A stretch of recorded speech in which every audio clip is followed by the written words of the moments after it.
నేను అమెజాన్ నుండి ఒక డై టూల్ కిట్ని ఆర్డర్ చేశాను. ఇందులో వాళ్ళు మెన్షన్ చేసిన దాని ప్రకారం ఏంటంటే 105 టూల్స్ ఉంటాయని. నేనైతే ఇందులో 105 టూల్స్ ఉంటాయా లేదా అనే క్యూరియాసిటీతో ఆర్డర్ చేశాను. ఇందులో 105 టూల్స్ అనేది నాకు డౌటే, బట్ ఒకసారి చెక్ చేసి చూద్దామని ఆర్డర్ చేశాను. ఇప్పుడు ఒకసారి ఓపెన్ చేసి ఎన్ని టూల్స్ ఉన్నాయో 1 by 1 చెక్ చేద్దాం. ఇది నాకు అరౌండ్ 249 రూపీస్ దాకా వచ్చింది. 249 రూపీస్ దాకా పడ్డది.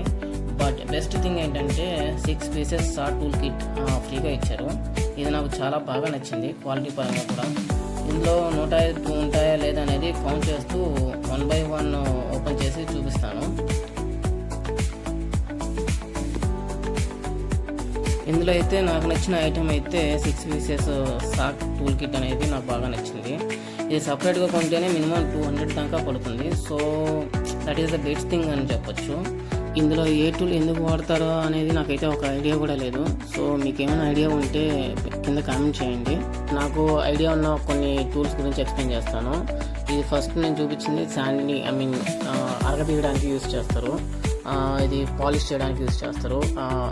శాండ్ పేపర్ అనేది ఎలా యూజ్ చేస్తారో అలా యూజ్ చేస్తారు. బట్ ఇది డై మేకర్స్కి అయితే చాలా useful kit.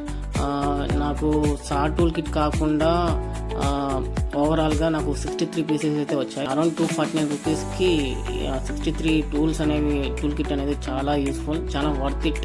So if you want మీకు కూడా కావాలనుకుంటే మీరు కూడా అమెజాన్ నుంచి బై చేయొచ్చు. ప్రజెంట్ అయితే ఆఫర్లో లేదు, సో చెక్ చేయండి, ఆఫర్లు ఉన్నప్పుడు తీసుకోండి. ఇలాంటి మరిన్ని వీడియోస్ కోసం నా ఛానల్ని సబ్స్క్రైబ్ చేసుకోవడం మాత్రం మర్చిపోవద్దు. Thanks for watching. నెక్స్ట్ వీడియోతో మళ్ళీ కలుద్దాం. Bye bye.